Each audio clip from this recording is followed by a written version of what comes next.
Mình là Nhất, trưởng nhóm triển khai dự án ERP tại công ty cổ phần Flexfit. Flexfit định vị là một đơn vị bán lẻ cung cấp cái dịch vụ trọn gói từ thiết kế, thi công tới lắp đặt với những cái sản phẩm nội thất phù hợp với gia đình Việt với trên quy mô lớn và vẫn giữ được sự linh hoạt cho từng đối tượng cụ thể. Qua các năm thì số lượng khách hàng cũng như là hợp đồng của Flexfit tăng lên rất là đáng kể, và để có thể quản lý được toàn bộ cái quy trình sản xuất kinh doanh cũng như là mang tới một cái dịch vụ tốt nhất cho cái lượng lớn khách hàng như vậy, Flexfit sẽ cần một cái hệ thống để có thể quản lý và hỗ trợ tốt nhất cho cái mục tiêu này. Và ngoài ra thì Flexfit là một đơn vị còn khá là mới, và cái việc mà cần quy chuẩn bằng một cái hệ thống mà đã có sẵn những cái tính hoàn thiện, đặc biệt là tiêu chuẩn quốc tế, thì sẽ giúp cho Flexfit đi nhanh hơn trong cái quá trình hoàn thiện hệ thống nội bộ của công ty.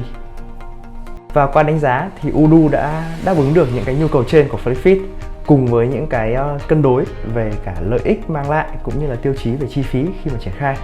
Udu có những cái module cơ bản, nền tảng và sẽ giúp cho mình triển khai được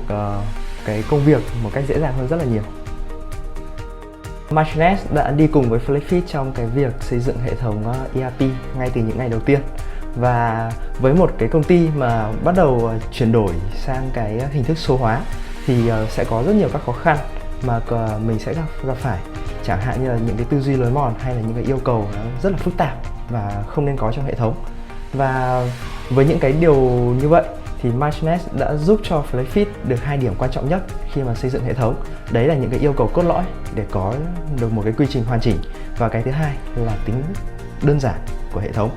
Và ngoài ra với một cái sự am hiểu sâu sắc về sản phẩm thì Martinez đã hỗ trợ Flexfit rất nhiều trong việc xây dựng hạ tầng hay là quản trị cơ sở dữ liệu, cũng là những cái điểm quan trọng khi mà có một cái hệ thống trong nội bộ của công ty. Với quan điểm của Flexfit, mọi hoạt động trong công ty cần có cái sự kiểm soát trên hệ thống, và sau khi triển khai với Martinez thì Flexfit đã đưa vào sử dụng những cái phân hệ như là quản lý khách hàng, bán hàng, kho vận hay kế toán. Đây đã giúp cho Flexfit có thể quản lý một cách tập trung nhất, cũng như triển khai công việc đúng bộ phận, đúng người, đúng deadline.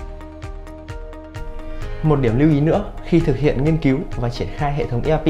đấy là chúng ta nên có những cái sự tìm hiểu về các chức năng sẵn có của hệ thống này, cùng với một chuyên gia có cái sự am hiểu sâu về sản phẩm Udu.